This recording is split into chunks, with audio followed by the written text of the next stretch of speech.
আইশার pro 1095 2024 model. নতুন এই গাড়িটা ডেলিভারি দেওয়ার পর এই যে বডির কাজ চলছে, গাড়িটা দেখতে আসলাম। আলহামদুলিল্লাহ, অনেক সুন্দর একটা গাড়ি, অনেক শক্তিশালী, অনেক সুন্দর গাড়ি। এই যে গাড়িতে কিছু পার্থক্য আছে, পার্থক্য খুঁজে বাইর করতে পারলে অবশ্যই কমেন্ট করবেন, দেখি কে এই পার্থক্যটা বাইর করতে পারে। অবশ্যই কমেন্ট করবেন। পুরো গাড়িটাই আমি দেখাচ্ছি, পার্থক্য অবশ্যই কেবিনে, কিন্তু কি পার্থক্য এটা কমেন্ট করবেন অবশ্যই।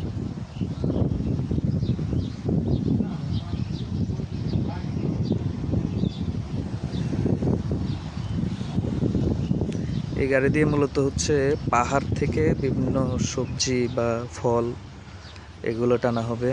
ম্যাক্সিমাম সময় পাহাড়ে চলবে, খাগড়াছড়ি, বান্দরবন, রাঙ্গামাটি ওইসব অঞ্চলে গাড়িটা চলবে মূলত।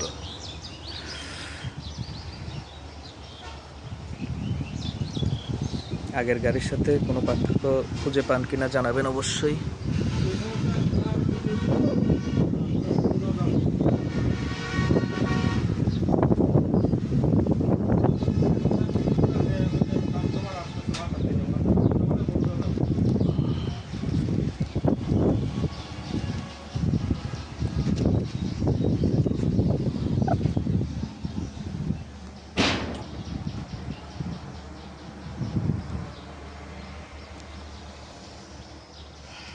ধন্যবাদ সবাইকে ভিডিওটা দেখার জন্য।